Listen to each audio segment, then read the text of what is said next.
Man, I just can't do this anymore. I am done. You ever feel that way, dear friend? Well, all of us get to that point sometimes. Point where we just get so worried, worn out. We feel like we burn out. We can't put one foot in front of the other. Sometimes we just want to walk away from it all. Just move away and get out of this. Sometimes we get in conflicts in relationships and we can't move any further. We just kind of get in a standstill and we're like, man, we even in the church, sometimes we get the people that we just want to fight them. Maybe not physically, but emotionally and with our words, or just shut down and just withdraw. I mean, that happens to all of us. If that ever happened to you before, or if you're struggling with that now, you came in the right place. Welcome to my study, verse by verse, the book of Philippians. We go verse by verse, chapter by chapter, book by book here on my channel. And sometimes the Christian life, let's just be honest, it can make you want to quit. There's a lot of people who love Jesus today that just can't stand to go back to church because of all the conflict, the drama, because there's people problems in church. And the reason there's people problems in church because there's people in church and we all have got our problems. We all have got our stuff. There is no perfect person. There's no perfect church. There's no perfect Christian organization. All of us have got our problems. And here we are in Philippians chapter 4, verses 1 through 3. The Apostle Paul, he gives us some instructions for how to work through these times when we're burnt out, to work through these times when we're in serious conflict with other Christians, what we need to do. So let's walk through this together today. All right, so let's go verse by verse here. Verse 1 says, "So then, my dearly loved and longed for brothers and sisters, my joy and crown. In this matter, stand firm in the Lord, dear friends." So stand firm right there. The Greek word is takeda. That is a word that was commonly used in military context for a soldier who refused to retreat under fire. So what they would do is you have to understand something. This was Philippi. So you're around the church of Philippi. This was a Roman colony that was filled with retired military officers, maybe even some right there in the church. And so whenever Paul used this kind of language, what they would picture is they would picture a soldier with his sword and his shield dug in the battle, right there in the battle. So what the Apostle Paul is saying, he said, then, my dearly loved. So he's not appealing to them on trying to guilt them into doing something. He's not trying to manipulate them into something. Look at the motive that he's using here. My dearly loved and longed for brothers and sisters. So, I mean, he's going from a motive of love. I mean, he as their spiritual father says, you are my joy. Here it is once again in the book of Philippians. He's always talking about joy. Remember this, he's in Rome writing from a prison cell, and all he's talking about is how you can have joy in all circumstances. And he says, you're my joy and you're my crown. So what he's saying is that your faith, your position in Christ Jesus, that is a crown to me. Because what he's doing, he says, stand firm in the Lord. Positional once again, not performance, your position in Christ. So like whenever you're in this battle, you're wanting to quit, you're having conflict with other people, whatever it may be, here's what you got to do. Understand this, that what he's saying to them, the church of Philippi, is, I, as your spiritual father, you are my joy. I love you dearly. And your faith, how you walk out your salvation with fear and trembling, that is a crown to me. And the interesting thing is that word for crown right there is the Greek word for Stephanos. That is the victor's wreath that was given to the Olympic athlete.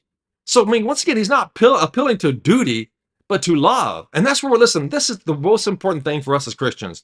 When we are closely in relationship with other believers, where they know us, we know them, where we're praying for one another, where we're encouraging one another. Man, that is what we need. That strengthens us so much. That helps us hang in there when we feel like quitting. Man, I mean, I've got a group of 5 men that meet with me every Thursday night, and all we do is pray for each other and encourage one another. We just go around the group, and that's all we do. And man, I feel encouraged. Courage, think about that. Encourage.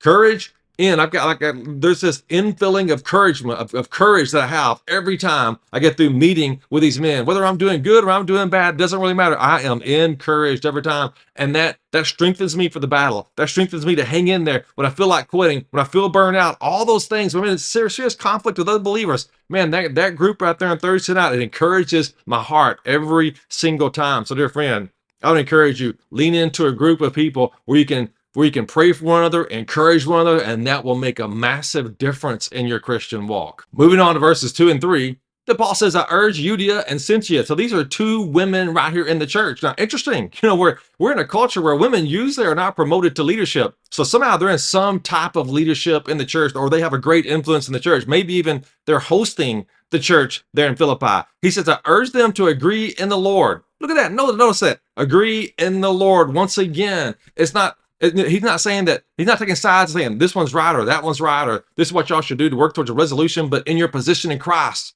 you're on the same team here. Don't be fighting against people you should be fighting for, man. That's one thing that I've learned over the past few years in my church experiences, that so many times we end up fighting against the people we should be fighting for. Man, if we are all realize we're on the same team, then we'd be moving and advancing the gospel. Think about any team sport you like, any of them.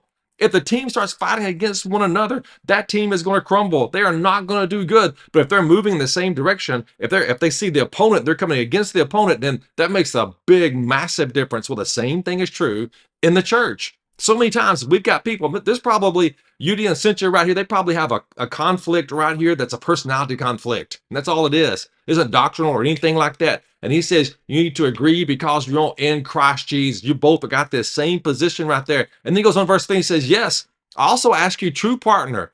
So he's talking about everybody, the rest of the church, to help these women who have contended for the gospel at my side. So he's saying everybody's to rally around them and help them come to agreement to get along with Clement and the rest of my co-workers whose names are in the book of life. So he says, hey, listen, don't be fighting against the neighbor sitting next to you that their name is written in the book of life next to you. Maybe their name's above you and below you, and you're fighting against them in the book of life. I mean, what an interesting dichotomy that is right there. So, I mean, he's saying this is that we need to be sure that we are coming together as one. So think about what all we've seen right here in this verse. Let's just go back up and let's just look at verse 1 right here again. And he says that dearly loved and longed for brothers and sisters, my joy and my crown. See, like what Paul's framing for them right there is this love and this affection that he has for them. And he's saying you should have the same love and affection for one another. So he's modeling this for them. And this is one thing that you and I should have. As brothers and sisters in Christ, we should have a love for one another and affection for one another, just like we do for the Lord. Jesus said this, that the world will know that you're my disciples by how you love one another. He didn't say because you got your doctrine right, or because you do this or you do that because your works, but how you love one another. That is how the world will know that you are my disciples. Love, man, that makes all the difference in the world. When we truly have got agape love, that self-sacrificing love where we give, we're not looking for things in return. It's not about what I get and what I deserve or what the people recognize in me, but it's about giving. And when I realize that the more that agape love that I give with the right motives and the more that God's going to put in my heart, then man, we all got that. We're moving in the right direction. That would be a powerful church to go to right there, right? And that's one we'd all want to be a part of. So dear friend, today, I would encourage you with this. Look around, the brothers and sisters in Christ around you.